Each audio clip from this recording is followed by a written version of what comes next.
திருத்துறையூர் பண்ருட்டிக்கு வடமேற்கில் 5 கல் தொலைவில் உள்ளது. இந்நாளில் திருத்தளூர் என்று அழைக்கப்படுகிறது. சுந்தரமூர்த்தி நாயனாரின் பாடல் பெற்ற தேவார திருத்தலமும் ஆகும். கௌமார அட்டவணைப்படி 741, 742 2 திருப்புகழ்களை கொண்ட திருப்புகழ் திருத்தலம். 741 ஆர் அத்தனபாரத் துகில் மூடி பலர் காண கையில் யாழ் வைத்து இசை கூற குழல் உடை சோர ஆகம் பனி நீர் அப்புழுகு ஓட குழையாட பிரயாசைப்படுவார்.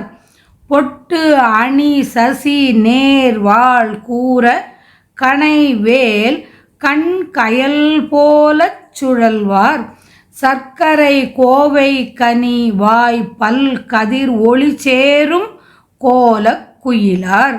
பட்டு உடை நூல் ஒத்த இடையார் சித்திர கோபச் செயலார் பித்தர்கள் உறவாமோ. பூரி தன பார சடை வேத குழலாள் பத்தர்கள் பூசைக்கு இயல்வாள் பத்தினி சிவகாமி. பூமி கடல் மூவர்க்கு முன்னாள் பத்திரகாளி புனர் போகர்க்கு உபதேசித்து அருள் குருநாதா. சூரக்குவடு ஆழித் தவிடாய் முட்ட அசுரார் உக்கிட சோர்வு இல் கதிர்வேல் விட்டு அருள் விரல் வீரா. தோகை செயலாள் பொன் பிரகாச குரமான் முத்தொடு சோதி துறையூர் நத்திய பெருமாளே.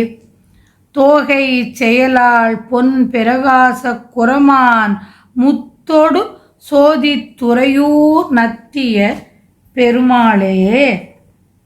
நிறைந்த கொங்கை சுமையும் சடையையும் கொண்ட வேத வடிவான கூந்தலை உடையவள். பக்தரின் பூஜையை ஏற்றுக்கொள்பவள் பத்தினி சிவகாமி. பூமி கடல் ஹரி அயன் ருத்ரன் என்னும் யாவற்றுக்கும் முன்னவள். பத்ரகாளியான உமையம்மை அணைந்து சேரும் இன்ப அனுபவம் உடைய சிவபெருமானுக்கு உபதேசம் செய்து அருளிய வெற்றி வேலனே. மயில் போன்ற சாயல் உடையவள். அழகிய ஒளி உடைய வள்ளிநாயகி.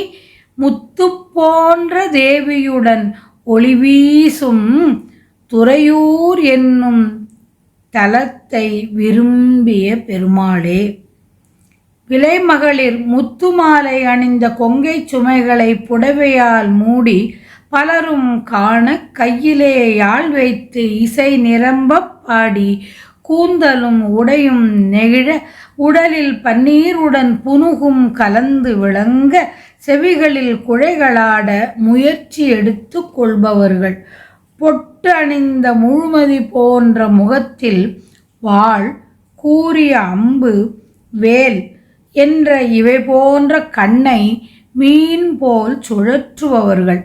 சர்க்கரை போன்ற சொல் வெளிப்படும் கொவ்வை கனி போன்ற வாயில் பற்கள் சூரிய சந்திரனை ஒத்து ஒளிர அழகிய குயில் போல் பேசுபவர். பட்டுப்புடவையை நூல் போன்ற சிறிய இடையில் உடுத்துள்ளவர். ஓவியம் போன்ற அழகியராய் சினச் செய்கைகள் நிரம்பிய பித்தர்கள் ஆகிய விலைமகளிரின் உறவு எனக்கு ஆமோ. இந்த உறவு நீங்கிட நீ அருள் செய்ய வேண்டும் என்று வேண்டியவாறு. வேதக் குழலாள் உமை அம்மையார் வேத வடிவினள் ஆகியள் ஆதலால் வேதக் குழலாள் எனப்பட்டாள். அரி அயன் ருத்ரன் ஆகிய மூவருக்கும் உட்பட்டவள் சக்தி. ஆதலால் மூவர்க்கும் முன்னாள் என்றார்.